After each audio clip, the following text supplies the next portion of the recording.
اما بعد فاعوذ باللہ من الشیطان الرجیم بسم اللہ الرحمن الرحیم۔ معزز سامعین و ناظرین، السلام علیکم ورحمۃ اللہ وبرکاتہ۔ سورہ بقرہ کی تفسیر کا آپ سماعت فرما رہے ہیں۔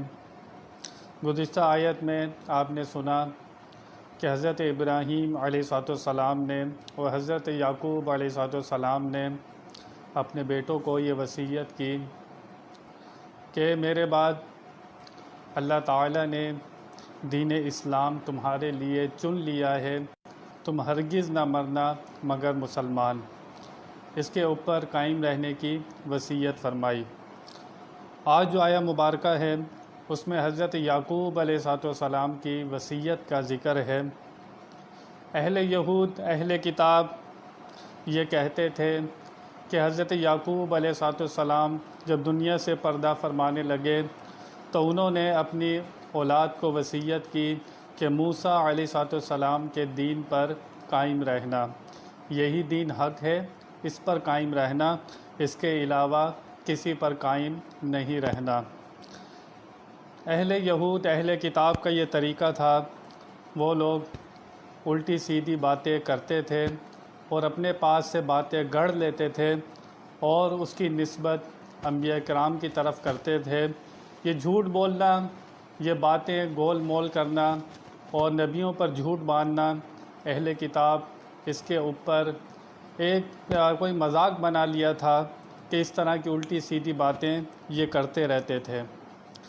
اللہ تعالیٰ نے اہل یہود کی اس بات کی تردید فرمائی اور یہ آیہ مبارکہ نازل فرمائی اور سوال کیا اللہ تعالیٰ نے ان سے، ام کنتم شہداء اذ حضر یعقوب الموت، کیا تم وہاں حاضر تھے؟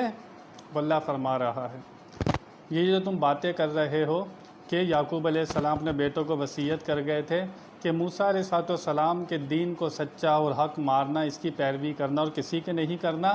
اللہ فرما رہا ہے کیا تم وہاں پر موجود تھے؟ اس کا مطلب یہ ہے کہ یعقوب علیہ السلام نے اپنے بیٹوں کو وصیت کی تھی، تم تو وہاں موجود نہیں تھے۔ دوسرا معنی یہ بھی ہو سکتا ہے کہ وہاں پر تمہارے بڑے موجود تھے، تمہارے جو سردار تھے وہ بھی موجود تھے اور یہ وصیت سن رہے تھے کہ یعقوب علیہ السلام نے وصیت کیا کی تھی۔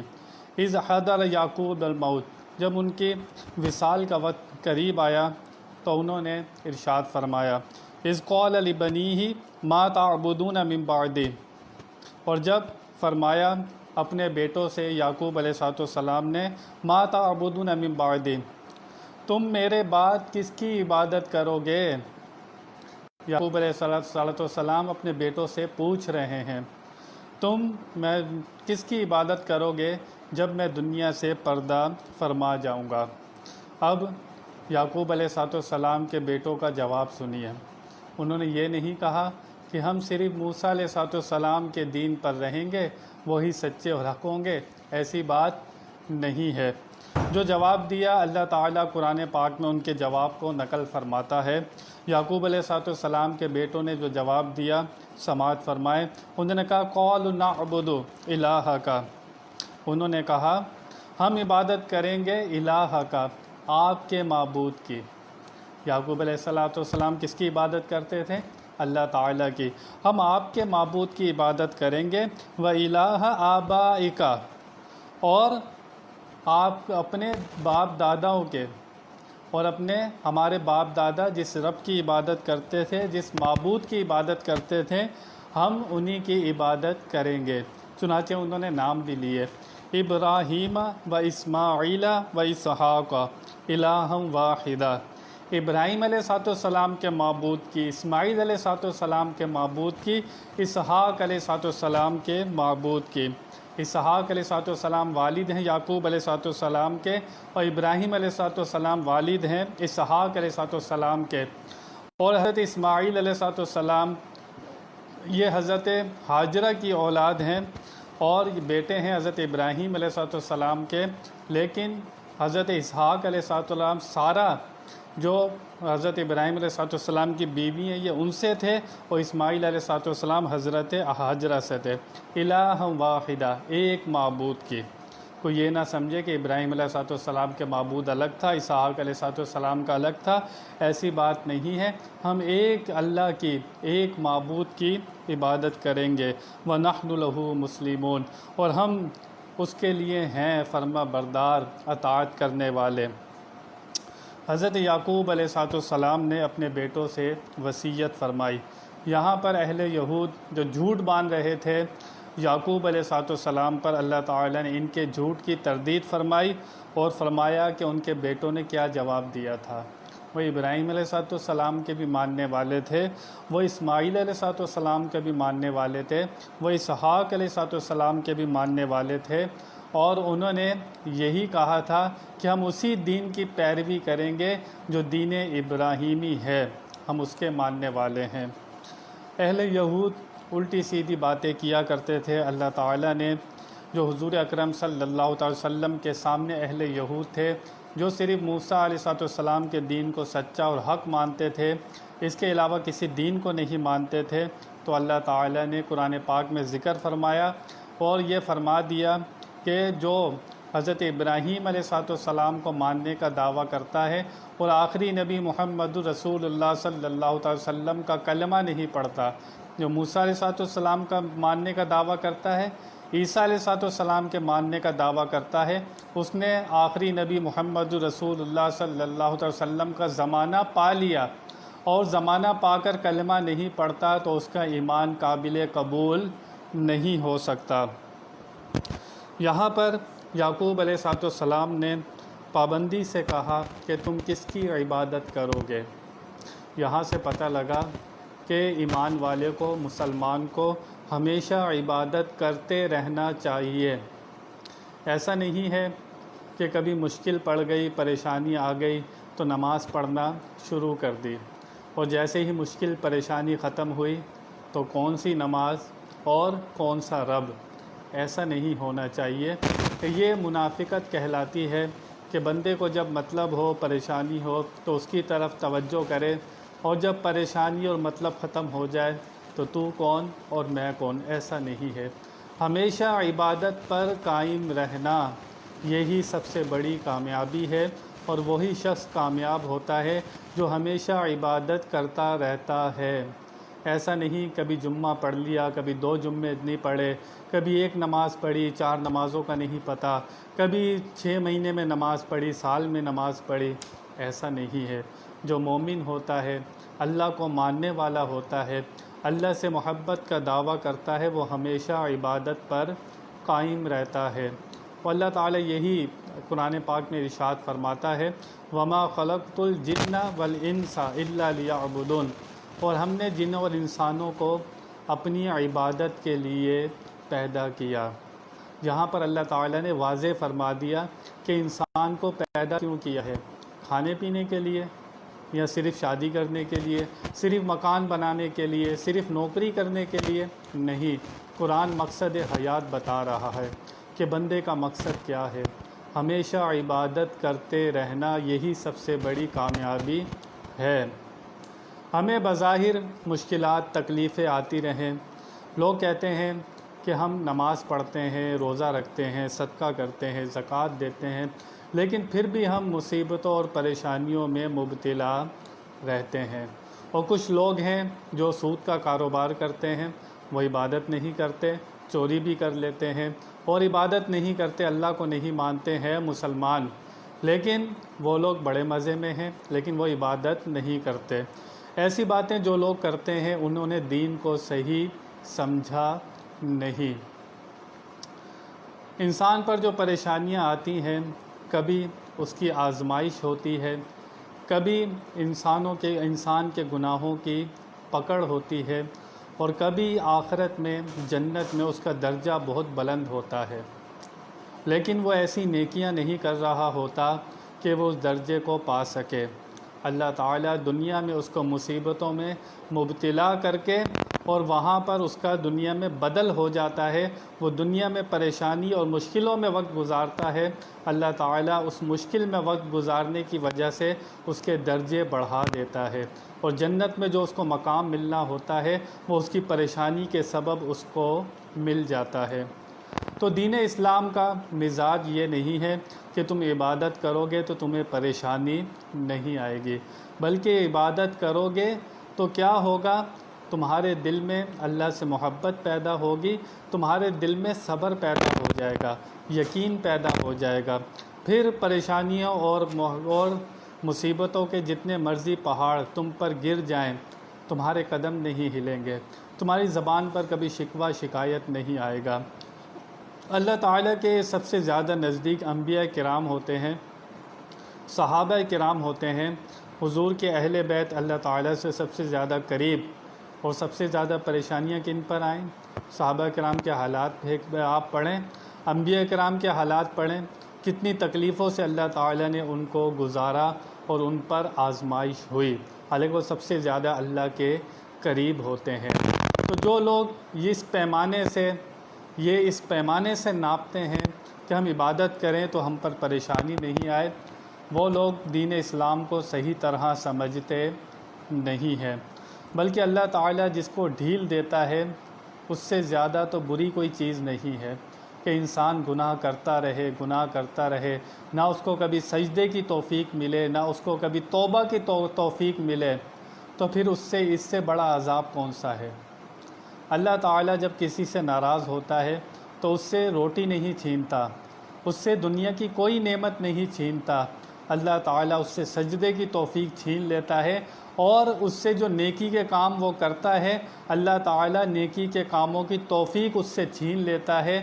تو پھر جب توفیق چھن جاتی ہے تو قرآن میں نا اللہ سے ڈرو، کیوں ڈرو؟ توفیق کے چھن جانے سے، کہیں اللہ تعالیٰ یہ توفیق نہ چھین لے، یہی سب سے بڑی نعمت ہے۔ جن کو دنیا میں لگا کر رکھا ہے وہ دنیا میں مست ہیں، سارے دنیا کے برے کام کرتے ہیں، اللہ تعالیٰ ان کو سجدے کی توفیق نہیں دیتا اور ان کو نیکیوں کی توفیق نہیں دیتا، یہی سب سے بڑا اللہ تعالیٰ کا عذاب ہے۔ دین اسلام کو سمجھنا ہوگا۔ اسی طرح بندے کو وہ ڈھیل دیتا ہے، وہ ڈھیل دے کر بندہ پھنستا چلا جاتا ہے، اور انسان یہ سمجھتا ہے کہ میں اتنے گناہ کرتا ہوں، اتنی برائیاں کرتا ہوں، میں تو بڑے مزے میں ہوں۔ اس کو یہ نہیں پتہ کہ آخرت میں کتنا عذاب تمہارے لیے تیار ہو رہا ہے۔ دنیا میں اللہ تعالیٰ تمہیں سجدے کی توفیق نہیں دے رہا، اپنے سامنے کھڑا نہیں کرتا، اپنے گھر میں نہیں بلاتا، وہ تمہیں قرآن پڑھنے کی توفیق نہیں دیتا اور نیکی کے کام کرنے کی توفیق نہیں دیتا، تو اللہ تعالیٰ جس سے ناراض ہوتا ہے اس سے اچھے کاموں کی توفیق چھین لیتا ہے۔ اللہ تعالیٰ سے اسی بات پر ڈرنا چاہیے کہ اللہ تعالیٰ ہم سے توفیق نہ چھین لے، اور یہی سب سے بڑا عذاب ہوتا ہے۔ ہمیشہ عبادت کرتے رہنا یہی سب سے بڑی کامیابی ہے، اور وہ شخص بہت اچھا ہوتا ہے، اس شخص سے زیادہ کوئی اچھا نہیں ہو سکتا جو ہمیشہ عبادت پر قائم رہتا ہے۔ ایسا نہیں ہوا ادھر کی چلی تو ادھر، ہوا ادھر کی چلی تو ادھر، ایسا نہیں ہے۔ ہمیشہ عبادت پر قائم رہنا اسی شخص کے لیے بہت خوشخبری ہے جو استقامت سے عبادت کرتا رہتا ہے، یہ نہیں کبھی پڑھ لی کبھی چھوڑ دی۔ نیکیوں پر استقامت 1000 کرامت سے بہتر ہے۔ ایک شخص تھا، اس نے 12 سال عبادت کی، 12 سال مصلی بچھایا ہوا تھا اس نے، اور اللہ تعالیٰ اس کو کھانے پینے کو دے دیتا تھا، اور وہ اللہ تعالیٰ کی عبادت کرتا رہتا تھا۔ چنانچہ وہ شخص اللہ تعالیٰ کی عبادت کرتا رہا، 12 سال گزر گئے اس کو، 12 سال لگاتار وہ عبادت کرتا رہا مسلسل۔ ایک دن ایک شخص اس کے پاس آیا اور اس نے کہا، تم 12 سال سے عبادت کر رہے ہو، کوئی اللہ کی طرف سے جواب آیا؟ کوئی ایسی نعمت تمہیں ملی؟ 12 سال سے اللہ کی عبادت کر رہے ہو۔ اس نے کہا نہیں، کبھی اللہ تعالیٰ کی طرف سے کوئی جواب نہیں آیا اور کوئی خیر بھی نہیں ملی، میں تو بہت مفلوق الحال ہوں، میرا حال دیکھو۔ وہ بندہ اس کی باتوں میں آ گیا، اس نے کہا 12 سال سے کوئی جواب نہیں آیا۔ اس نے مصلی اٹھایا، تسبیح اٹھائی اور چل دیا۔ راستے کے اندر ایک شخص اور ملا، اس نے کہا یہ مصلی و تسبیح لے کر کہاں جا رہے ہو؟ اس نے کہا میں بچھا کر 12 سال سے اللہ تعالیٰ کی عبادت کر رہا تھا، کبھی کوئی جواب ہی نہیں آیا، وہ میری سنتا ہی نہیں ہے، 12 سال ہو گیا مجھے عبادت کرتے ہوئے۔ انہوں نے کہا کہ میں خضر علیہ السلام ہوں، میں تمہیں یہی بتانے آیا ہوں، جو تم 12 سال سے عبادت کر رہے تھے وہ قبول ہو چکی ہے۔ وہ جو پہلے مجھ سے آیا تھا وہ شیطان تھا جو تمہیں بہکانے آیا تھا۔ اب تمہاری قبولیت کا وقت تھا، شیطان نے تمہیں الٹی سیدھی باتیں بتا کر وہاں سے اٹھا دیا۔ وہ شیطان تھا، میں خضر علیہ السلام ہوں۔ اور اس سے بڑا قبولیت تم کیا سمجھتے ہو کہ تم 12 سال سے اللہ تعالیٰ کی عبادت پر استقامت تھی، تم 12 سال سے اس کی عبادت کر رہے تھے، تم اس پر استقامت تھی۔ اس سے بڑی کرامت کون سی ہوگی؟ اللہ تعالیٰ نے تمہاری عبادت کو قبول کر رہا تھا تو تمہیں اگلی عبادت کی توفیق مل رہی تھی۔ انسان کی عبادت کے قبول ہونے کی یہی ایک نشانی ہے کہ اگر وہ ظہر پڑھے تو عصر پڑھنے کی اسے توفیق مل جائے، اگر وہ مغرب پڑھے تو اسے عشاء پڑھنے کی توفیق مل جائے۔ یہی عبادت کے قبول ہونے کی نشانی ہے۔ چنانچہ ایک بزرگ مکہ مکرمہ جاتے ہیں اور مکہ مکرمہ جا کر حج کے دنوں میں کہتے ہیں لبیک اللہم لک لبیک ان الحمد والنعمت لک والملک لا الہ الا۔ جب یہ تسبیح وہ پڑھتے ہیں، جب یہ بزرگ وہ پڑھتے ہیں تو وہاں سے غیب سے آواز آتی ہے، تمہاری کوئی عبادت نہیں ہے، تمہاری کوئی عبادت قبول نہیں ہے۔ یہ پھر وہی پڑھتے ہیں لبیک اللہم لبیک، یا اللہ میں حاضر ہوں۔ پھر وہاں سے جواب آتا ہے تیری کوئی حاضری نہیں ہے، لا لبیک، تیری کوئی حاضری نہیں ہے، تیرا کوئی سجدہ قبول نہیں ہے، تیرا کوئی عمل قبول نہیں ہے۔ پھر وہاں سے جواب آتا ہے، یہ پھر وہی پڑھتے ہیں لبیک اللہم لبیک۔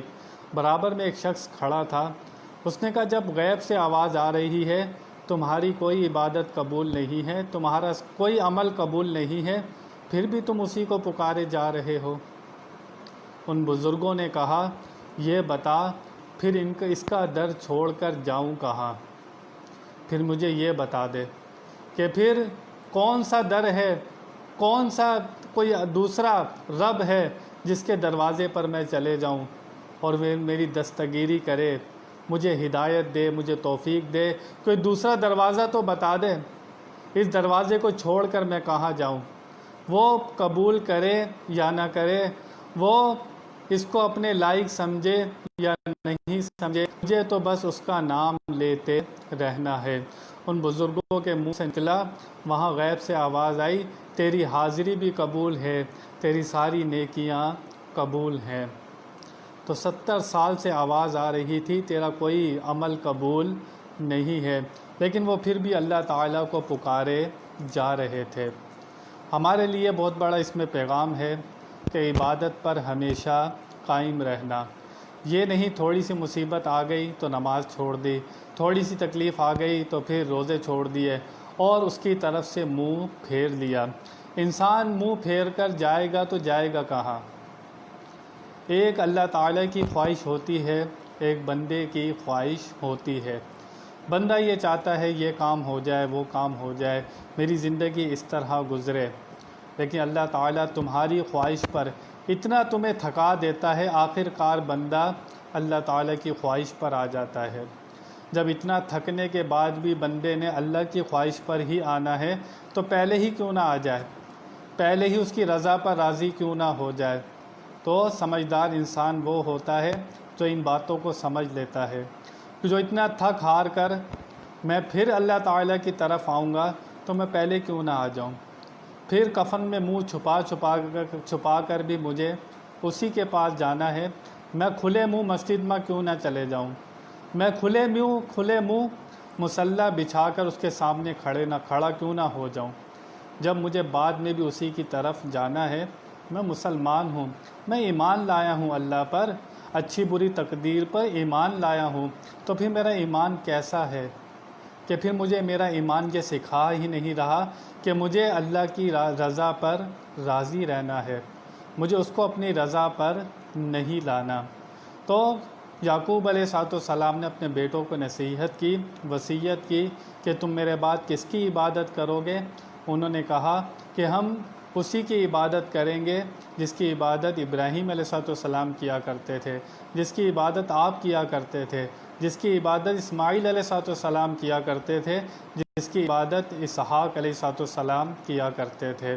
تو اسی آیت سے یہی پیغام ملا کہ ہمیں ہمیشہ عبادت پر قائم رہنا ہے، بھلے وہاں سے کوئی جواب آئے یا نہ آئے، ہمیں عبادت کرتے رہنا ہے، اور بندہ پیدا ہی عبادت کے لیے ہوا ہے۔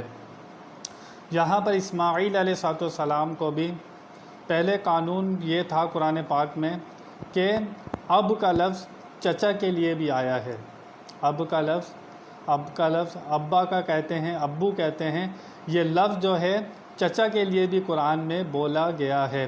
اسماعیل علیہ السلام یعقوب علیہ السلام کے آبا و اجداد نہیں تھے، وہ ان کے چچا تھے، لیکن ان کو بھی اپنے والدین میں انہوں نے شمار کیا، آبا و اجداد میں شمار کیا اسماعیل علیہ السلام کو۔ یہاں سے پتہ لگا کہ قرآن پاک میں یہ اب کا لفظ چچا کے لیے بھی بولا جاتا ہے۔ تو جو لوگ حضرت ابراہیم علیہ السلام کے چچا تھے آزر، اگر انہوں نے اس کو اب کہہ دیا تو ان کے سگے والد نہیں تھے۔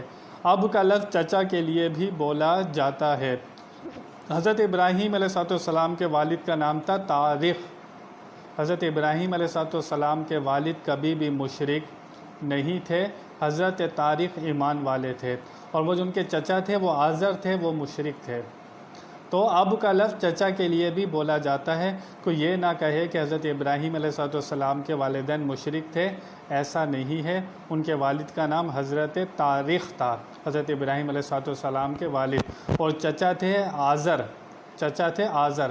اب کا لفظ قرآن پاک میں چچا کے لیے بھی بولا جاتا ہے، یہ بات ذہن میں رہے۔ گفتگو میں کوئی غلطی ہو اللہ کی بارگاہ میں توبہ کرتا ہوں۔ وآخر دعوانا ان الحمد للہ رب العالمین۔